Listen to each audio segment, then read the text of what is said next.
News top 9 ಗೆ ಸ್ವಾಗತ. ನಾನು ಸುಷ್ಮಾ. ಮಾಜಿ ಕಾರ್ಪೊರೇಟರ್ ಹತ್ಯೆ ಕೇಸ್ ಬಗೆದಷ್ಟು ಭಯಾನಕ. ರೇಖಾ ಕದಿರೇಶ್ ಕೊಲೆಗೆ ಎಷ್ಟು ಲಕ್ಷಕ್ಕೆ ನಡೆದತ್ತು ಡೀಲ್? ಮತ್ತೆ ಮಂತ್ರಿಗಿರಿ ಪಡೆಯೋಕೆ ಸಾಹುಕಾರ್ ಕಸರತ್ತು ಹೇಗಿದೆ? ರಾಜ್ಯ ಕಾಂಗ್ರೆಸ್ನಲ್ಲಿ ತಾರಕಕ್ಕೇರಿದ್ದು ಹೇಗೆ ಸಿಎಂ ಅಭ್ಯರ್ಥಿ ದಲ್ಲೂರಿ? ಇದೆಲ್ಲವನ್ನು ನೋಡೋಣ ಇವತ್ತಿನ ನ್ಯೂಸ್ ಟಾಪ್ 9 ನಲ್ಲಿ. ರೇಖಾ ಹತ್ಯೆಗೆ Mala and son master plan ಹೇಗಿತ್ತು? ನಿಯತ್ತಿನ ವ್ಯಕ್ತಿಯನ್ನೇ ಛೂ ಬಿಡೋಕೆ ಹಾಕಿದ ಸ್ಕೆಚ್ ಏನು?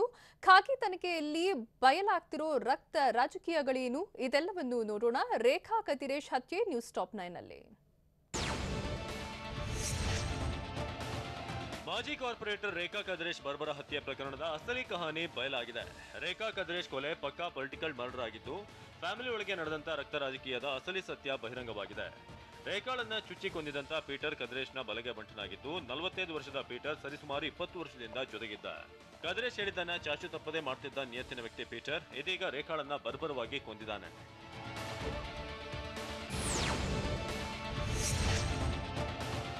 ಕದಿರೇಶ್ ಹತ್ಯೆ ಬಳಿಕ ರೇಖಾ ಜೊತೆ ಪೀಟರ್ ಆತ್ಮೀಯತೆಯಿಂದ ಇದ್ದ. ಆದ್ರೆ ಪೀಟರ್ಗೆ ಮೃತ ಕದಿರೇಶ್ ಸಹೋದರಿ ಮತ್ತು ಪುತ್ರ ತಲೆ ಕೆಡಿಸಿದ್ರು. ರೇಖಾ ವಿರುದ್ಧ ಇಲ್ಲ ಸಲ್ಲದನ್ನ ಹೇಳಿ ಪೀಟರ್ ತಲೆಗೆ ಹುಳ ಬಿಟ್ಟಿದ್ರು. ರೇಖಾ ಆಪ್ತ ಪೀಟರ್ನನ್ನೇ ರೇಖಾ ವಿರುದ್ಧ ಕದಿರೇಶ್ ಸಹೋದರಿ ಮಾಲಾ ಎತ್ತಿ ಕಟ್ಟಿದ್ರು. ರೇಖಾರನ್ನ ಮುಗಿಸಲು ಪೀಟರ್ನನ್ನ ಮಾಲಾ ಪುತ್ರ ಅರುಳ್ ಚೂ ಬಿಟ್ಟಿದ್ರು. ಅದರಂತೆ ಚುಚ್ಚಿ ಹತ್ಯೆ ಮಾಡಿದ್ದಾನೆ.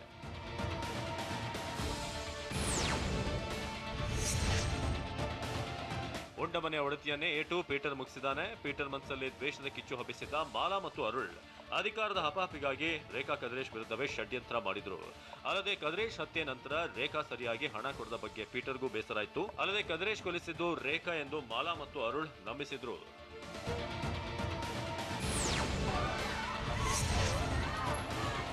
ಇಡೀ ಬೆಂಗಳೂರಲ್ಲಿ ಬೆಚ್ಚಿ ಬೀಳುವಂತೆ ಕೊಂದಿರುವಂತಹ ಪೀಟರ್ ಹಾಗೂ ಕೊಲೆಯಾದಂತಹ ರೇಖಾ ಕದಿರೇಶ್ ಮಧ್ಯೆ ಟೆಂಡರ್ ವಿಚಾರಕ್ಕೆ ಬಂದಿದ್ದ ಮನಸ್ತಾಪವನ್ನು ಮಾಲಾ ಮತ್ತು ಅರುಳ್ ಬಳಸಿದ್ರು.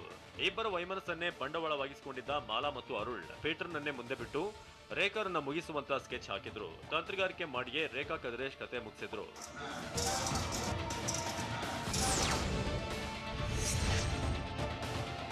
ಸ್ವಂತ ತಮ್ಮನ ಹೆಂಡತಿ ವಿರುದ್ಧವೇ ಮಾಲಾ ಕತ್ತಿ ಮಸ್ತಿದ್ದು, ರೇಖಾ ರಾಜಕೀಯ ಏಳಿಗೆ ಕಂಡು ಮಾಲಾ ಮತ್ತು ಅರುಳು ಕೆರಳಿದ್ರು. ಮುಂದಿನ ಬಿಬಿಎಂಪಿ ಚುನಾವಣೆಗೆ ಕುಟುಂಬಸ್ಥರನ್ನ ಇಳಿಸಲು ಮಾಲಾ ಪ್ಲಾನ್ ಮಾಡಿದ್ರು. ಮಗಳು ಕಸ್ತೂರಿ ಅಥವಾ ಅರುಳ್ ಪತ್ನಿ ಪೂರ್ಣಿಮಾರನ್ನ ಅಖಾಡಕ್ಕಿಳಿಸಲು ತಯಾರಿ ನಡೆದಿತ್ತು. ಹೀಗಾಗಿ ರೇಖಾ ರಾಜಕೀಯ ಏಳಿಗೆ ಅವರ ಜೀವನಕ್ಕೆ ಮುಳುವಾಗಿದೆ.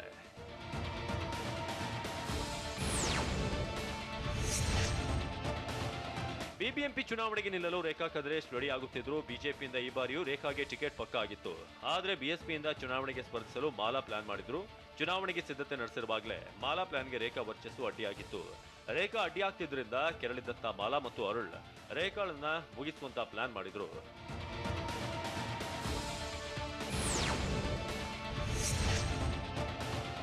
ರೇಖಾ ಕೊಲೆಗೆ ಸ್ಕೆಚ್ ಹಾಕಿದ್ದ ಮಾಲಾ ಮತ್ತು ಅರುಳ್ ಪೀಟರ್ನನ್ನೇ ಮುಂದಿಟ್ಕೊಂಡು ರೇಖಾರನ್ನ ಮುಗಿಸಿಬಿಟ್ಟಿದ್ದಾರೆ. ರೇಖಾ ಹತ್ಯೆ ಕೇಸ್ ಕಿಂಗ್ಪಿನ್ಗಳೇ ಅರುಳ್ ಮತ್ತು ಮಾಲಾ. ಪೊಲೀಸ್ ತನಿಖೆಯಲ್ಲಿ ಪೊಲಿಟಿಕಲ್ ಕಹಾನಿ ಬಯಲಾಗಿದ್ದು, ಸದ್ಯ ಅರುಳ್ ಮತ್ತು ಮಾಲಾರನ್ನ ವಶಕ್ಕೆ ಪಡೆದಿರುವಂತಹ ಪೊಲೀಸರು ವಿಚಾರಣೆ ನಡೆಸುತ್ತಿದ್ದಾರೆ. ಇಬ್ಬರ ವಿರುದ್ಧ ಹೆಚ್ಚಿನ ಸಾಕ್ಷ್ಯಗಳನ್ನ ಕಲೆ ಹಾಕುತ್ತಿದ್ದಾರೆ.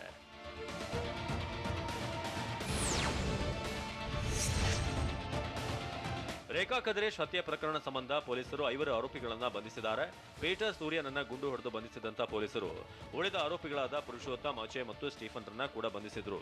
ಸಂಬಂಧಿಗಳಿಂದಲೇ ರೇಖಾ ಕದಿರೇಶ್ ಹತ್ಯೆಯಾಗಿದ್ದು, ಪೊಲಿಟಿಕಲ್ ಗಲಾಟೆ ಕೊಲೆಯಲ್ಲಿ ಅಂತ್ಯವಾಗಿದೆ.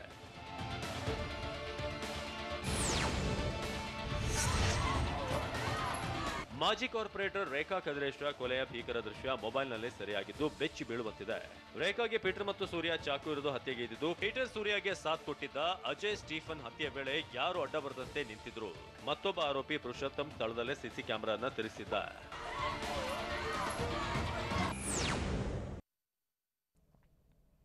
ರೇಖಾ ಹತ್ಯೆ ಬಳಿಕ ಮರ್ಡರ್ ಹಿಂದಿನ ಯಾವೆಲ್ಲ ಹಿಸ್ಟರಿ ಬಯಲಾಗಿದೆ? ಮಾಜಿ ಕಾರ್ಪೊರೇಟರ್ ಕೊಲೆಗೆ ಎಷ್ಟು ಲಕ್ಷಕ್ಕೆ ಡೀಲ್ ಆಗಿತ್ತು?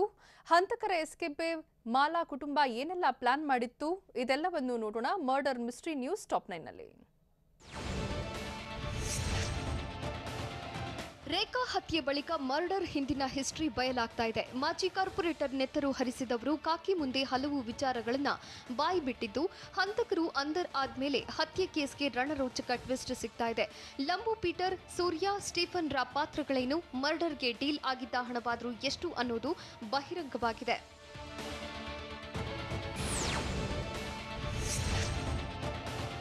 ರೇಖಾ ಕದಿರೇಶ್ ಹತ್ಯೆ ಕೇಸ್ನಲ್ಲಿ ಕೆದಕಿದಷ್ಟು ಸತ್ಯ ಬಹಿರಂಗವಾಗ್ತಾ ಇದೆ. ರೇಖಾ ಹತ್ಯೆಯ ಜಣಜಣ ಕಾಂಚಾಡನ ಡೀಲ್ ಕಹಾನಿ ಬೆಳಕಿಗೆ ಬಂದಿದ್ದು, ರೇಖಾ ಕದಿರೇಶ್ ಕೊಲೆ ಮಾಡಲು 25 ಲಕ್ಷ ಡೀಲ್ ನಡೆದಿತ್ತಂತೆ.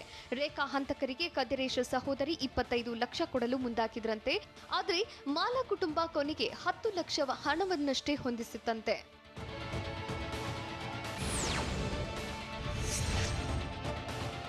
ಹಂತಕರು ಕೊಲೆ ಮಾಡಿ ಎಸ್ಕೇಪ್ ಆಗಲು ಮಾಲಾ ಕುಟುಂಬ ಹಣದ ವ್ಯವಸ್ಥೆ ಮಾಡಿದ್ದು, ಹತ್ಯೆ ಬಳಿಕ ಪೀಟರ್ ಮತ್ತು ಗ್ಯಾಂಗ್ನ ತಮಿಳುನಾಡಿಗೆ ಕಳುಹಿಸಲು ಪ್ಲಾನ್ ನಡೆದಿತ್ತು. ಆದರೆ ಹಣ ರೆಡಿಯಾಗಿದ್ರೂ ಹಂತಕರ ಎಸ್ಕೇಪ್ ಪ್ಲಾನ್ ವರ್ಕೌಟ್ ಆಗಲಿಲ್ಲ. ತಮಿಳುನಾಡಿನಲ್ಲಿ ಲಾಕ್ಡೌನ್ ಇದ್ದಿದ್ರಿಂದ ಅಲ್ಲಿಗೆ ಹೋಗಲು ಸಾಧ್ಯವಾಗಿಲ್ಲ.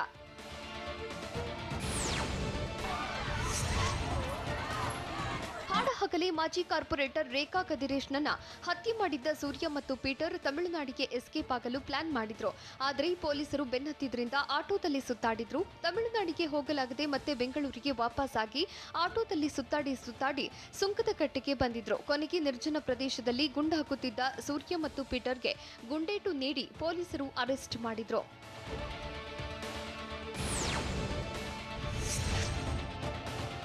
ಮಾಜಿ ಕಾರ್ಪೊರೇಟರ್ ರೇಖಾ ಕದಿರೇಶ್ ಹತ್ಯೆ ಮಾಡಲು ಪ್ಲಾನ್ ಮಾಡಿದ್ದ ಸ್ಟೀಫನ್, ರೇಖಾ ಹತ್ಯೆ ಪಾತ್ರಧಾರಿಗಳಿಗೆ ಸೂತ್ರಧಾರಿಯಾಗಿದ್ದ 2 ಹಂತಕರಲ್ಲಿ ಇಬ್ಬರು ಸೇರಿ ರೇಖಾ ಹತ್ಯೆ ಮಾಡಬೇಕೆಂದು ಸ್ಕೆಚ್ ಹಾಕಿದ್ರು. ಬೇರೆಯೊಬ್ಬರು ತಡೆಯಲು ಬಂದ್ರೆ ಅವರ ಮೇಲೂ ಅಟ್ಯಾಕ್ಗೆ ಸಂಚು ಮಾಡಿದ್ರು. ಪೀಟರ್ ಮತ್ತು ಸೂರ್ಯನಿಗೆ ಸೂಚನೆ ನೀಡಿದ್ದ ಸ್ಟೀಫನ್ ಹತ್ಯೆ ಬಳಿಕ ಇಬ್ಬರು ಎಲ್ಲಿಗೆ ಹೋಗಬೇಕು, ಹೇಗೆ ತಲೆ ಮರೆಸಿಕೊಳ್ಳಬೇಕು ಅನ್ನೋದನ್ನ ಬ್ಲೂ ಪ್ರಿಂಟ್ ರೆಡಿ ಮಾಡಿದ್ದ.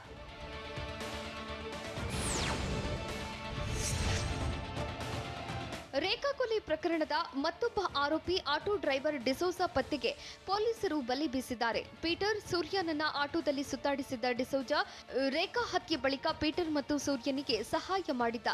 ತಾನೇ ಆಟೋ ಚಾಲನೆ ಮಾಡಿಕೊಂಡು ಹೋಗ್ತಿದ್ದ ಡಿಸೋಜಾ ಬೊಮ್ಮನಹಳ್ಳಿ ಬಳಿಯ ಹುಸ್ಕೂರು ಬಳಿ ಬಿಟ್ಟು ಬಂದಿದ್ದ. ಆರೋಪಿಗಳನ್ನ ಸೇಫ್ ಮಾಡಿದ ಬಳಿಕ ಆರೋಪಿ ಡಿಸೋಜಾ ನಾಪತ್ತೆಯಾಗಿದ್ದಾನೆ.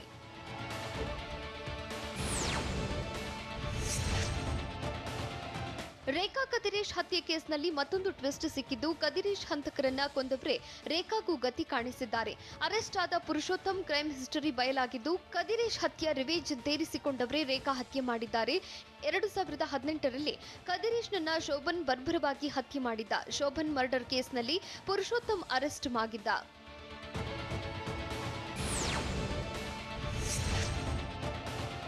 ಕದಿರೇಶ್ನನ್ನ ಬರ್ಬರವಾಗಿ ಹತ್ಯೆ ಮಾಡಿದ್ದ ಶೋಭನ್ ಮರ್ಡರ್ ಕೇಸ್ನಲ್ಲಿ ಪೀಟರ್ ಕೂಡ ಆರೋಪಿ. ಅಲ್ಲದೆ ಪುರುಷೋತ್ತಮ್ ಈ ಹಿಂದೆಯೂ ಕೊಲೆ ಕೇಸ್ನಲ್ಲಿ ಅರೆಸ್ಟ್ ಆಗಿದ್ದ. ಆದರೆ ಕದಿರೇಶ್ ಪರವಾಗಿದ್ದ ಪುರುಷೋತ್ತಮ್ ರೇಖಾಗೆ ವಿಲನ್ ಆಗಿದ್ದಾನೆ. ಇನ್ನು ಕೊಲೆ ಯತ್ನ ಕೇಸ್ನಲ್ಲಿ ಅರೆಸ್ಟ್ ಆಗಿದ್ದ ಮತ್ತೋರ್ವ ಆರೋಪಿ ಸ್ಟೀಫನ್ 20ನೇ ವಯಸ್ಸಿನಲ್ಲೇ ಜೈಲು ಕಂಬಿ ಎಣಿಸಿದ್ದಾನೆ.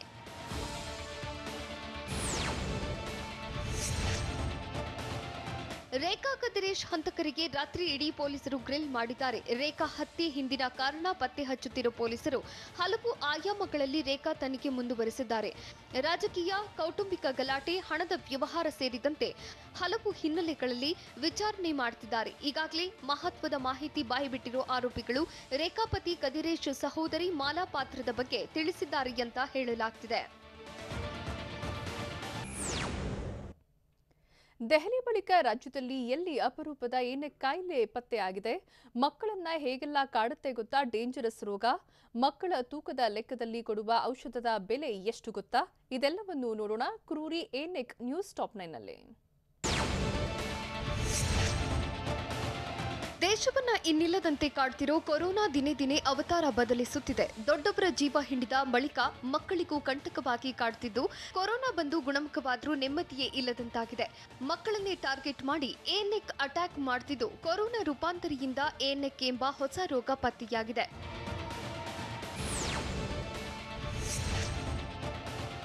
ಕರುನಾಡಿಗೆ ಕೊರೋನಾ 2ನೇ ಅಲೆ ಮಾರಕವಾಗಿ ಬಿಟ್ಟಿದೆ. ದೆಹಲಿ ಬಳಿಕ ಕರುನಾಡಿಗೂ ಏನೆಕ್ ಕಾಯಿಲೆ ಕಾಲಿಟ್ಟಿದೆ. ದಾವಣಗೆರೆಯ ಎಸ್ಎಸ್ ಆಸ್ಪತ್ರೆಯಲ್ಲಿ ನಡೆದ ಸಂಶೋಧನೆಯಲ್ಲಿ 13 ವರ್ಷದ ಬಾಲಕನಿಗೆ ಅಪರೂಪದ ಅಕ್ಯೂಟ್ ನೆಕ್ರೋಟೈಸಿಂಗ್ ಎನ್ಸೆಫಲೋಪತಿ ಆಫ್ ಚೈಲ್ಡ್ಹುಡ್ ಕಾಯಿಲೆ ಇರೋದು ಪತ್ತೆಯಾಗಿದೆ. ಇಂಥ ಕಾಯಿಲೆ ದೆಹಲಿಯ ಏಮ್ಸ್ ವಯಸ್ಕರೊಬ್ಬರಿಗೆ ಕಾಯಿಲೆ ಕಾಣಿಸಿಕೊಂಡಿತ್ತು.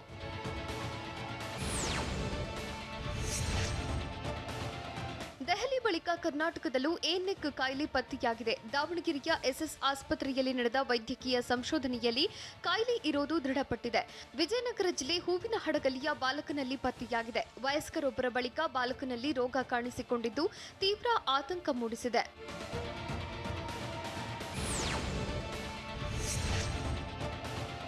ಕೊರೋನಾದಿಂದ ಗುಣಮುಖರಾದ ಮಕ್ಕಳಿಗೆ ಸಂಕಷ್ಟ ತಪ್ಪುತ್ತಿಲ್ಲ. ಕೊರೋನಾದಿಂದ ಗುಣಮುಖರಾದ ಮಕ್ಕಳಲ್ಲಿ ಏನೆಕ್ ಪತ್ತೆಯಾಗುತ್ತಿದ್ದು, ದಾವಣಗೆರೆಯಲ್ಲಿ ಈವರೆಗೆ 6 ಮಕ್ಕಳಿಗೆ ಏನೆಕ್ ಅಟ್ಯಾಕ್ ಆಗಿದೆ. 3 ಮಕ್ಕಳಿಗೆ ಎಸ್ಎಸ್ ಆಸ್ಪತ್ರೆಯಲ್ಲಿ ಚಿಕಿತ್ಸೆ ಮುಂದುವರೆಸಿದ್ದು, ಉಳಿದ 3 ಮಕ್ಕಳು ಗುಣಮುಖರಾಗಿದ್ದಾರೆ.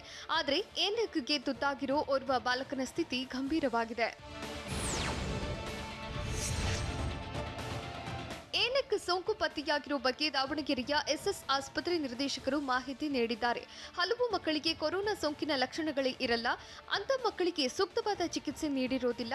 ಹೀಗಾಗಿ ಕೊರೋನಾದಿಂದ ಗುಣಮುಖರಾದ ಮಕ್ಕಳಲ್ಲಿ ಏನೆಕ್ ಪತ್ತೆಯಾಗ್ತಿದೆ ಅಂತ ವೈದ್ಯಕೀಯ ನಿರ್ದೇಶಕ ಡಾಕ್ಟರ್ ನಿಜಲಿಂಗಪ್ಪ ಕಾಳಪ್ಪನವರು ಹೇಳಿದ್ದಾರೆ.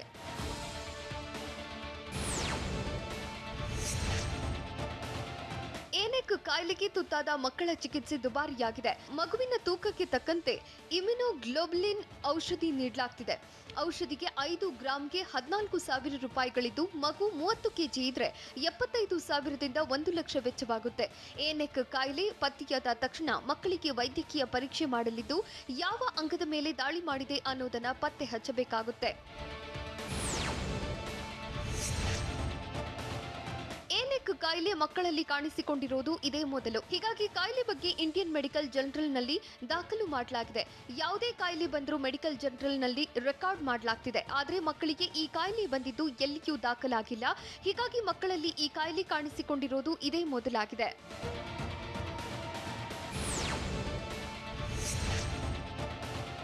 ಕೊರೋನಾ ಭೀತಿ ಮಧ್ಯೆ ಹಾಲುಣಿಸೋ ತಾಯಂದಿರಿಗೆ ಗುಡ್ ನ್ಯೂಸ್ ಸಿಕ್ಕಿದೆ. 3ನೇ ಅಲೆಯಿಂದ ಹಸುಗೂಸುಗಳನ್ನು ಕಾಪಾಡಲು ಹಾಲುಣಿಸುವ ತಾಯಂದಿರು ಲಸಿಕೆ ಪಡೆಯಬೇಕು ಅಂತ ವೈದ್ಯರು ಹೇಳ್ತಿದ್ದಾರೆ. ಕೊರೋನಾ ವ್ಯಾಕ್ಸಿನ್ನಿಂದ ತಾಯಿ ಜೊತೆ ಮಕ್ಕಳು ಸೇಫ್ ಆಗಲಿದ್ದು, ವ್ಯಾಕ್ಸಿನ್ ಪಡೆದ ತಾಯಂದಿರ ಎದೆಹಾಲಲ್ಲಿ ರೋಗ ನಿರೋಧಕ ಶಕ್ತಿ ಇರಲಿದೆ.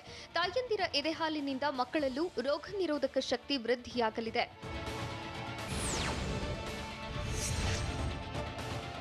2 ವರ್ಷದೊಳಗಿನ ಮಕ್ಕಳಿಗೆ ವ್ಯಾಕ್ಸಿನ್ ಹಾಕುವುದಕ್ಕೆ ಆಗಲ್ಲ. ಹೀಗಾಗಿ ತಾಯಂದಿರು ಲಸಿಕೆ ಪಡೆದ್ರೆ ಎದೆಹಾಲಿನ ಮೂಲಕ ಮಕ್ಕಳಿಗೂ ವ್ಯಾಕ್ಸಿನ್ ಶಕ್ತಿ ವರ್ಗಾವಣೆಯಾಗಲಿದೆ. ಇದೇ ಕಾರಣಕ್ಕೆ ಮಕ್ಕಳಿಗೂ ವ್ಯಾಕ್ಸಿನ್ ಕೊಟ್ಟಂತೆಯೇ ಆಗುತ್ತೆ ಅಂತ ವೈದ್ಯರು ಹೇಳ್ತಿದ್ದಾರೆ. ವ್ಯಾಕ್ಸಿನ್ನಿಂದ ತಾಯಂದಿರು, ನವಜಾತ ಶಿಶುಗಳಿಗೂ ಲಾಭವಾಗಲಿದ್ದು, ಎದೆಹಾಲಿನ ಹರಿವಿನ ಮೇಲೆ ಯಾವುದೇ ಅಡ್ಡ ಪರಿಣಾಮ ಇಲ್ಲ ಎಂದು ತಿಳಿಸಿದ್ದಾರೆ. ವೀಕೆಂಡ್ ಕರ್ಫ್ಯೂನಲ್ಲಿ ಬೆಂಗಳೂರಿನಲ್ಲಿ ವಾಹನ ಸಂಚಾರಕ್ಕೆ ಬ್ರೇಕ್ ಬಿದ್ದಿದ್ಯಾ? ಸರ್ಕಾರದ ರೂಲ್ಸ್ ಬ್ರೇಕ್ ಮಾಡಿ ಭರ್ಜರಿ ವ್ಯಾಪಾರ ಮಾಡಿದ್ದು ಎಲ್ಲಿ? ಸೋಮವಾರ ಬೆಳಗ್ಗೆವರೆಗೂ ಯಾವ್ಯಾವ ಜಿಲ್ಲೆಗಳಲ್ಲಿ ಯಾವ್ಯಾವ ನಿಯಮ? ಇದೆಲ್ಲವನ್ನು ನೋಡೋಣ ರಿಯಾಲಿಟಿ ಚೆಕ್ ನ್ಯೂಸ್ ಟಾಪ್ 9ನಲ್ಲಿ. ಬೆಂಗಳೂರು ಮಾತ್ರವಲ್ಲ, ಇಡೀ ರಾಜ್ಯದಲ್ಲಿ ಕಟ್ಟುನಿಟ್ಟಿನ ವೀಕೆಂಡ್ ಕರ್ಫ್ಯೂ ಜಾರಿ ಮಾಡಲಾಗಿದೆ. ಕರುನಾಡಿನ ಜಿಲ್ಲೆಯಲ್ಲೂ ಪೊಲೀಸರು ಫುಲ್ ಅಲರ್ಟ್ ಆಗಿದ್ದು, ಕೇರ್ಲೆಸ್ ಮಾಡಿ ಮಸ್ತಿ ಮಾಡೋಕೆ ಹೊರಬಂದರೆ ಪೊಲೀಸರು ಬಿಸಿ ಪುಟ್ಟಿಸಲಿದ್ದಾರೆ. ಮೈಸೂರು, ಮಂಡ್ಯ, ಮಂಗಳೂರು ಸೇರಿದಂತೆ ರಾಜ್ಯದೆಲ್ಲೆಡೆ ಖಾಕಿ ಪಡೆ ಫುಲ್ ಅಲರ್ಟ್ ಆಗಿದ್ದಾರೆ. ಇವತ್ತು ಮತ್ತು ನಾಳೆ ರಾಜ್ಯದಲ್ಲಿ ವೀಕೆಂಡ್ ಕರ್ಫ್ಯೂ ಜಾರಿಯಲ್ಲಿರಲಿದೆ.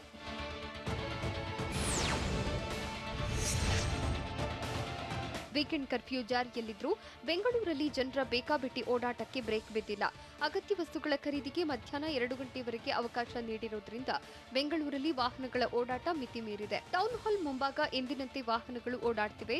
ಕಾರ್ಪೊರೇಷನ್ ಮುಂಭಾಗ ಬೆಳಗ್ಗೆಯೇ ಟ್ರಾಫಿಕ್ ಜಾಮ್ ಆಗಿತ್ತು.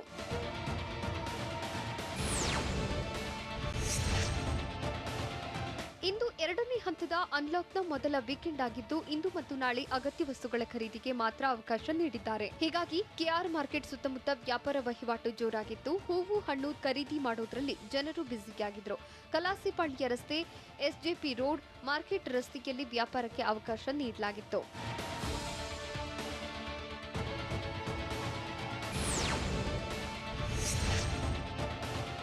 ಕೊರೋನಾ ನಿಯಂತ್ರಣಕ್ಕೆ ದಕ್ಷಿಣ ಕನ್ನಡ ಜಿಲ್ಲಾಡಳಿತ ಕಟ್ಟುನಿಟ್ಟಿನ ವೀಕೆಂಡ್ ಕರ್ಫ್ಯೂ ಜಾರಿ ಮಾಡಿದ್ದು, ಹಾಲು ಖರೀದಿ, ತುರ್ತು ಸೇವೆಗೆ ಮಾತ್ರ ಅವಕಾಶ ನೀಡಿದೆ. ಆದರೆ ಜನರ ಅನಗತ್ಯ ಓಡಾಟಕ್ಕೆ ಮಾತ್ರ ಬ್ರೇಕ್ ಬಿದ್ದಿಲ್ಲ. ಮಂಗಳೂರಿನ ಮಲ್ಲಿಕಟ್ಟೆ ಬಳಿ ಮಾಸ್ಕ್ ಕೂಡ ಹಾಕದೆ ಯುವತಿಯರು ಬಿಂದಾಸ್ ಆಗಿ ವಾಕಿಂಗ್ ಮಾಡಿದ್ದಾರೆ.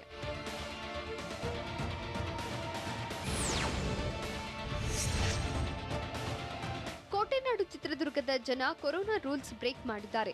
ಕೊರೋನಾ ನಿಯಂತ್ರಣಕ್ಕೆ ವೀಕೆಂಡ್ ಕರ್ಫ್ಯೂ ಜಾರಿ ಮಾಡಿದ್ದು ಅಗತ್ಯ ವಸ್ತುಗಳ ಖರೀದಿಗೆ ಮಾತ್ರ ಅವಕಾಶವಿದೆ. ಹೀಗಾಗಿ ತರಕಾರಿ ಮಾರುಕಟ್ಟೆಯಲ್ಲಿ ಖರೀದಿಗೆ ಜನರು ಮುಗಿಬಿದ್ದಿದ್ರು. ದೈಹಿಕ ಅಂತರ ಮರೆತು ತರಕಾರಿ ಸೊಪ್ಪು ಖರೀದಿಸಿದ್ರು.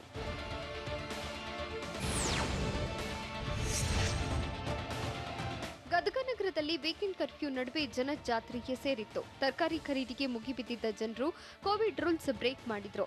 ಗದಗ ನಗರದ ಪಂಚರಹೊಂಡ ಬಳಿಯ ತರಕಾರಿ ಮಾರ್ಕೆಟ್ನಲ್ಲಿ ಖರೀದಿ ಭರಾಟೆ ಜೋರಾಗಿತ್ತು.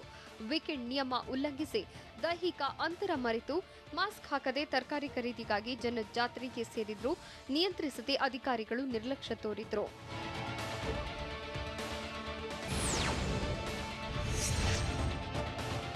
ಚಿಕ್ಕಬಳ್ಳಾಪುರದ ಎಪಿಎಂಸಿ ಮಾರುಕಟ್ಟೆ ಸಂತೆ ಮಾರುಕಟ್ಟೆಯಲ್ಲಿ ಖರೀದಿ ಭರಾಟೆ ಜೋರಾಗಿತ್ತು. ದೈಹಿಕ ಅಂತರ ಉಲ್ಲಂಘಿಸಿ ವ್ಯಾಪಾರ ವಹಿವಾಟು ಮಾಡಿದ್ದು ಜನರು ಗುಂಪುಗೂಡಿದ್ರು. ಅಲ್ಲದೆ ಅಗತ್ಯ ವಸ್ತುಗಳ ಖರೀದಿ ನೆಪದಲ್ಲಿ ಜನರು ಬೇಕಾಬಿಟ್ಟಿಯಾಗಿ ಓಡಾಡಿದ್ದು ನಗರದ ಬಿಬಿ ರಸ್ತೆ ಎಂಜಿ ರಸ್ತೆಯಲ್ಲಿ ಜನರ ಓಡಾಟಕ್ಕೆ ಬ್ರೇಕ್ ಬಿದ್ದಿಲ್ಲ.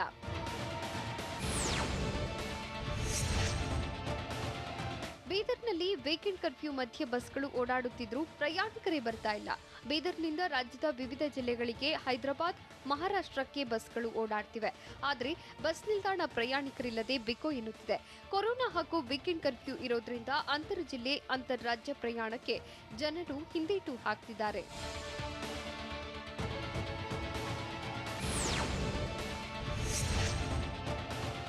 ಚಾಮರಾಜನಗರ ಜಿಲ್ಲೆಯಲ್ಲಿ ಸಂಜೆ 5 ಗಂಟೆವರೆಗೆ ವ್ಯಾಪಾರ ವಹಿವಾಟಿಗೆ ಅವಕಾಶ ನೀಡಲಾಗಿದೆ. ಹವಾನಿಯಂತ್ರಿತ ಅಂಗಡಿ ಮತ್ತು ಮಾಲ್ ತೆರೆಯಲು ಅವಕಾಶ ಇಲ್ಲ. ಉಳಿದಂತೆ ಬೆಳಗ್ಗೆ 6 ಗಂಟೆಯಿಂದ ಸಂಜೆ 5 ಗಂಟೆವರೆಗೆ ಅಂಗಡಿ ಮುಗ್ಗಟ್ಟು ತೆರೆಯಲು ಅವಕಾಶ ನೀಡಿ ಜಿಲ್ಲಾಧಿಕಾರಿ ಡಾಕ್ಟರ್ ಎಂಆರ್ ರವಿ ಆದೇಶ ಮಾಡಿದ್ದಾರೆ. ಮಾಸ್ಕ್ ಧರಿಸದಿದ್ರೆ, ದೈಹಿಕ ಅಂತರ ಕಾಪಾಡದಿದ್ರೆ ಕ್ರಮ ಕೈಗೊಳ್ಳುವುದಾಗಿ ಎಚ್ಚರಿಕೆ ನೀಡಿದ್ದಾರೆ. ಆರ್ಎಸ್ಎಸ್ ಪ್ರಮುಖರ ಜೊತೆಗೆ ಶಾಸಕ ರಮೇಶ್ ಜಾರಕಿಹೊಳಿ ಚರ್ಚೆ ಮಾಡಿದ್ದು ಏನು? ಕಾಂಗ್ರೆಸ್ನಲ್ಲಿ ತಾರಕಕ್ಕೇರಿದ್ದು ಹೇಗೆ? ಸಿಎಂ ಅಭ್ಯರ್ಥಿ ದಳ್ಳೂರಿ ಕೇಂದ್ರದ ಕೃಷಿ ತಿದ್ದುಪಡಿ ಕಾಯ್ದೆ ವಿರೋಧಿಸಿ ಬೆಂಗಳೂರಿನಲ್ಲಿ ಹೈಡ್ರಾಮಾ ನಡೆದದ್ದು ಯಾಕೆ? ಇದೆಲ್ಲವನ್ನು ನೋಡೋಣ ಸಮಗ್ರ ನ್ಯೂಸ್ ಟಾಪ್ 9 ನಲ್ಲಿ.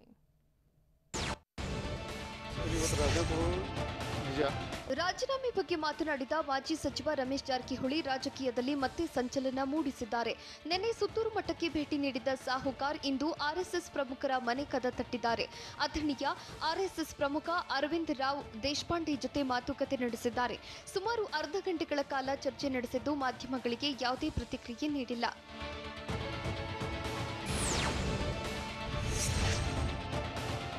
ಕಾಂಗ್ರೆಸ್ನಲ್ಲಿ ಸಿಎಂ ಅಭ್ಯರ್ಥಿ ದಳ್ಳೂರಿ ತಾರಕಕ್ಕೇರಿದೆ. ಸಿದ್ದು ಡಿಕೆಶಿ ಬಣದ ತಿಕ್ಕಾಟಕ್ಕೆ ಹೈಕಮಾಂಡ್ಗೆ ಟೆನ್ಷನ್ ಶುರುವಾಗಿದ್ದು ಬೆಂಬಲಿಗರ ಪರ ವಿರೋಧಿ ಹೇಳಿಕೆಗೆ ಕಡಿವಾಣ ಹಾಕೋ ಸಾಧ್ಯತೆ ಇದೆ. ಸಂಜೆ 4 ಗಂಟೆಗೆ ರಾಜ್ಯ ಕಾಂಗ್ರೆಸ್ ಉಸ್ತುವಾರಿ ಸುರ್ಜೇವಾಲಾ ವಿಡಿಯೋ ಕಾನ್ಫರೆನ್ಸ್ ನಡೆಸಲಿದ್ದಾರೆ. ಹಿರಿಯ ಕಾಂಗ್ರೆಸ್ ನಾಯಕರು ಭಾಗಿಯಾಗಲಿದ್ದು ಇಂದಿನ ಸಭೆಯಲ್ಲಿ ಅಸಮಾಧಾನ ಸ್ಫೋಟವಾಗುವ ಸಾಧ್ಯತೆ ಇದೆ.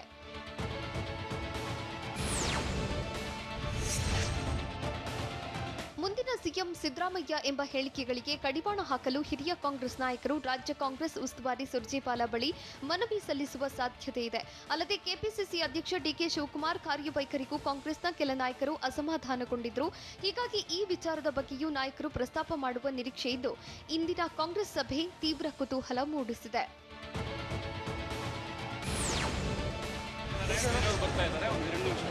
ಕೇಂದ್ರದ ಕೃಷಿ ತಿದ್ದುಪಡಿ ಕಾಯ್ದೆ ವಿರೋಧಿಸಿ ರೈತರು ಹೋರಾಟ ನಡೆಸಿದ್ದು ಬೆಂಗಳೂರಿನಲ್ಲಿ ರೈತರು ರಾಜಭವನ ಚಲೋ ಕೈಗೊಂಡಿದ್ರು. ಆದರೆ ರಾಜಭವನದತ್ತ ಹೊರಟ ರೈತರನ್ನ ಪೊಲೀಸರು ತಡೆದಿದ್ದು ಭಾರೀ ಹೈಡ್ರಾಮವೇ ನಡೆಯಿತು. ಪೊಲೀಸರು ರೈತರ ಮಧ್ಯೆ ಮಾತಿನ ಚಕಮಕಿ ನಡೆದಿದ್ದು ರಾಜಭವನದ ಗೇಟ್ ಮುಂದೆ ರೈತರನ್ನ ಪೊಲೀಸರು ವಶಕ್ಕೆ ಪಡೆದರು.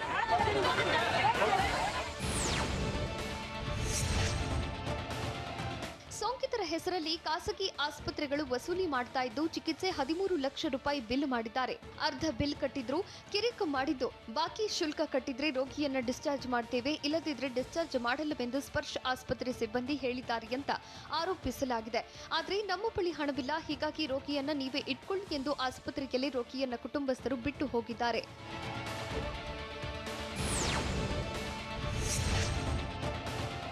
ಮೇ 30ರಂದು 30 ವರ್ಷದ ಮಹಿಳೆ ಕೊರೋನಾದಿಂದ ಬೆಂಗಳೂರಿನ ಯಶವಂತಪುರ ಬಳಿ ಇರುವ ಸ್ಪರ್ಶ್ ಆಸ್ಪತ್ರೆಗೆ ದಾಖಲಾಗಿದ್ದರು. ಆಸ್ಪತ್ರೆಯಲ್ಲಿ ಸೋಂಕಿತ ಚಿಕಿತ್ಸೆಗೆ 13 ಲಕ್ಷ ಬಿಲ್ ಆಗಿದ್ದು ಕುಟುಂಬಸ್ಥರು 7.5 ಲಕ್ಷ ಪಾವತಿ ಮಾಡಿದ್ರು. ಇದೀಗ ಕೊರೋನಾ ಸೋಂಕಿತ ಮಹಿಳೆ ಗುಣಮುಖರಾಗಿದ್ದು ಪೂರ್ತಿ ಬಿಲ್ ಕಟ್ಟುವಂತೆ ಸ್ಪರ್ಶ್ ಆಸ್ಪತ್ರೆ ಒತ್ತಡ ಹೇರ್ತಿದೆಯಂತೆ. ಆದರೆ ಬಾಕಿ ಬಿಲ್ ಕಟ್ಟೋದಕ್ಕೆ ಹಣವಿಲ್ಲದೆ ರೋಗಿಯನ್ನ ಆಸ್ಪತ್ರೆಯಲ್ಲಿ ಬಿಟ್ಟು ಬಂದಿದ್ದಾರೆ.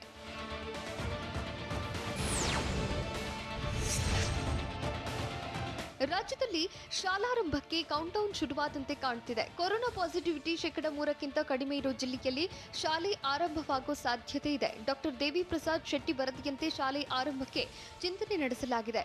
ನಿನ್ನೆಯ ಸಚಿವರ ಸಭೆಯಲ್ಲೂ ಶಾಲೆ ತೆರೆಯುವಂತೆ ಜಿಲ್ಲಾ ನಿರ್ದೇಶಕರು ಮನವಿ ಮಾಡಿದ್ರು. ಹೀಗಾಗಿ ಹಂತ ಹಂತವಾಗಿ ಶಾಲೆ ಆರಂಭಿಸಲು ಪ್ಲಾನ್ ಮಾಡಲಾಗಿದೆ.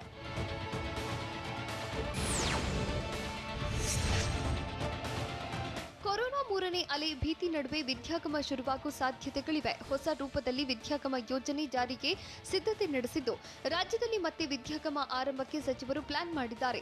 ಆದರೆ 3ನೇ ಅಲೆ ಭೀತಿ ನಡುವೆ ಈ ಪ್ಲಾನ್ ಎಷ್ಟು ಸೂಕ್ತ ಅನ್ನೋದು ಸದ್ಯದ ಪ್ರಶ್ನೆ. ಹಿಂದೆ ವಿದ್ಯಾಗಮ ಯೋಜನೆಯಿಂದ ವಿದ್ಯಾರ್ಥಿಗಳು ಹಾಗೂ ಹಲವು ಶಿಕ್ಷಕರಿಗೆ ವೈರಸ್ ಹರಡಿತ್ತು.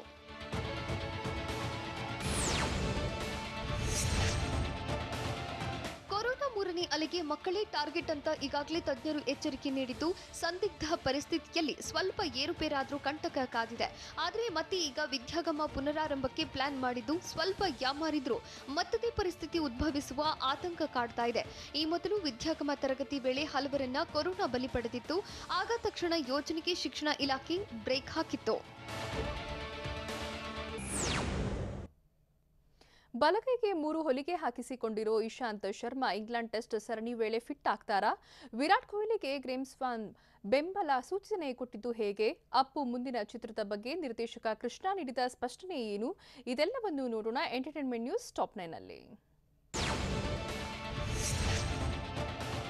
ಟೀಂ ಇಂಡಿಯಾ ವೇಗಿ ಇಶಾಂತ್ ಶರ್ಮಾ ಬಲಗೈಗೆ ಗಾಯವಾಗಿದ್ದು 3 ಹೊಲಿಗೆಗಳನ್ನು ಹಾಕಲಾಗಿದೆ. ವಿಶ್ವ ಟೆಸ್ಟ್ ಚಾಂಪಿಯನ್ಶಿಪ್ ಫೈನಲ್ ಪಂದ್ಯದ ವೇಳೆ ಇಶಾಂತ್ ಗಾಯ ಮಾಡಿಕೊಂಡಿದ್ದಾರೆ. ಆದರೆ ಮುಂಬರಲಿರುವ ಭಾರತ ಇಂಗ್ಲೆಂಡ್ ಟೆಸ್ಟ್ ಸರಣಿ ವೇಳೆ ಇಶಾಂತ್ ಫಿಟ್ ಆಗಲಿದ್ದಾರೆ ಎಂದು ಹೇಳಲಾಗುತ್ತಿದೆ.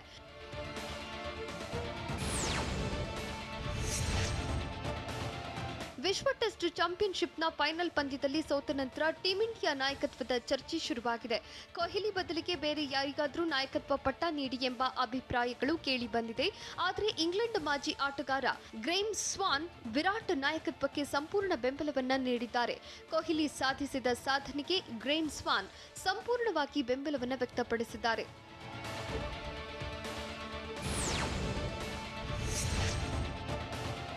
ಶ್ರೀಲಂಕಾ ವಿರುದ್ಧ 3ನೇ ಟಿ20 ಹಾಗೂ 3 ಪಂದ್ಯಗಳ ಏಕದಿನ ಸರಣಿಯಿಂದ ಜೋಸ್ ಬಟ್ಲರ್ ಹೊರಬಿದ್ದಿದ್ದಾರೆ. ವಿಕೆಟ್ ಕೀಪರ್ ಆಗಿರೋ ಬಟ್ಲರ್ ಗಾಯದ ಸಮಸ್ಯೆಯಿಂದ ಬಳಲ್ತಾ ಇದ್ದಾರೆ. ಹೀಗಾಗಿ 2 ವಾರಗಳ ವಿಶ್ರಾಂತಿ ಬೇಕಾಗಿರೋದ್ರಿಂದ ಬಟ್ಲರ್ ಪ್ರಸ್ತುತ ನಡೆದಿರೋ ಶ್ರೀಲಂಕಾ ವಿರುದ್ಧದ ಸರಣಿಯಿಂದ ಹೊರಗುಳಿಯಲಿದ್ದಾರೆ.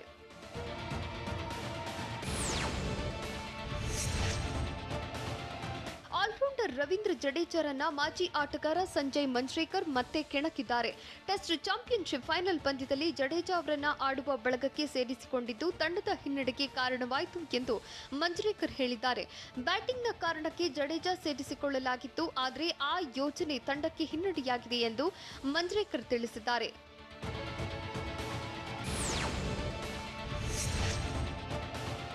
ಐಎಸ್ಎಸ್ಎಫ್ ಶೂಟಿಂಗ್ ವಿಶ್ವಕಪ್ನ 10 ಮೀಟರ್ ಏರ್ ಪಿಸ್ತೂಲ್ ಮಹಿಳಾ ತಂಡ ಕಂಚಿನ ಪದಕ ಗೆದ್ದಿದೆ. ಮನು ಭಾಕರ್, ಯಶಸ್ವಿನಿ ಸಿಂಗ್ ದೇಸ್ವಾಲ್ ಮತ್ತು ರಾಹಿ ಸರ್ನೋಬತ್ ಅವರ ತಂಡ ಹಂಗೇರಿಯನ್ ವಿರುದ್ಧ ತಂಡವನ್ನ 16-12 ಅಂತರದಿಂದ ಗೆಲುವು ಸಾಧಿಸಿತು.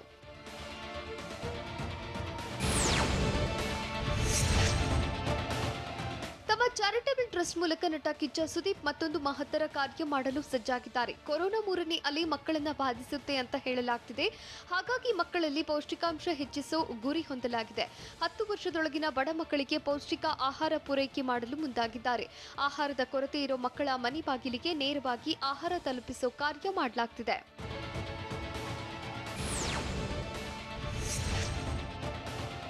ನಟ ಪವರ್ ಸ್ಟಾರ್ ಪುನೀತ್ ರಾಜ್ಕುಮಾರ್ಗೆ ಹೆಬ್ಬುಲಿ ಕೃಷ್ಣ ನಿರ್ದೇಶನ ಮಾಡಲಿದ್ದಾರೆ. ಆದರೆ ಈ ಚಿತ್ರದ ಟೈಟಲ್ ಸಾಮ್ರಾಟ್ ಅನ್ನೋ ಸುದ್ದಿ ಹರಿದಾಡ್ತಿತ್ತು. ಒಂದಷ್ಟು ಫ್ಯಾನ್ ಮೇಡ್ ಪೋಸ್ಟರ್ಗಳು ಕೂಡ ವೈರಲ್ ಆಗಿದ್ದವು. ಆದರೆ ಈ ಸುದ್ದಿ ಸುಳ್ಳು ಎಂದು ನಿರ್ದೇಶಕ ಕೃಷ್ಣ ಸ್ಪಷ್ಟಪಡಿಸಿದ್ದಾರೆ. ಈ ಸುದ್ದಿ ಸುಳ್ಳು, ದಯವಿಟ್ಟು ಈ ರೀತಿ ಸುದ್ದಿಗಳನ್ನು ಹಬ್ಬಿಸಬೇಡಿ. ಒಮ್ಮೆ ಎಲ್ಲವೂ ಖಚಿತವಾದ ಮೇಲೆ ನಾನೇ ನಿಮ್ಮೊಂದಿಗೆ ಹಂಚಿಕೊಳ್ತೇನೆ ಎಂದು ಟ್ವೀಟ್ ಮಾಡಿದ್ದಾರೆ.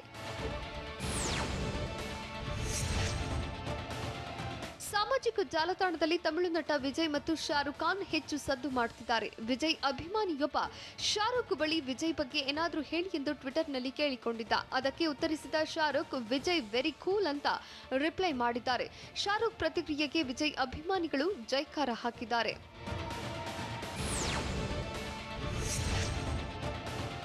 ನಟ ರಾಮ್ ಚರಣ್ ಅಭಿಮಾನಿಗಳು ಸುಮಾರು 231 ಕಿಲೋಮೀಟರ್ ನಡೆದು ಬಂದಿದ್ದಾರೆ. ರಾಮ್ ಚರಣ್ ರನ್ನ ಭೇಟಿ ಮಾಡಲು ಪಾದಯಾತ್ರೆ ಮೂಲಕ ಮನೆಗೆ ಬಂದಿದ್ದಾರೆ. ಜೋಗುಲಾಂಬ ಗದ್ವಾಲದಿಂದ ಹೈದರಾಬಾದ್ನಲ್ಲಿರೋ ರಾಮ್ ಚರಣ್ ಮನೆಗೆ ಸತತ 4 ದಿನ ಕಾಲ್ನಡಿಗೆಯಲ್ಲಿ ಬಂದಿದ್ದಾರೆ. ಅವರ ಯೋಗಕ್ಷೇಮ ವಿಚಾರಿಸಿದ ನಟ ರಾಮ್ ಚರಣ್ ಅವರೊಂದಿಗೆ ಫೋಟೋಗೆ ಪೋಸ್ ಕೊಟ್ಟಿದ್ದಾರೆ.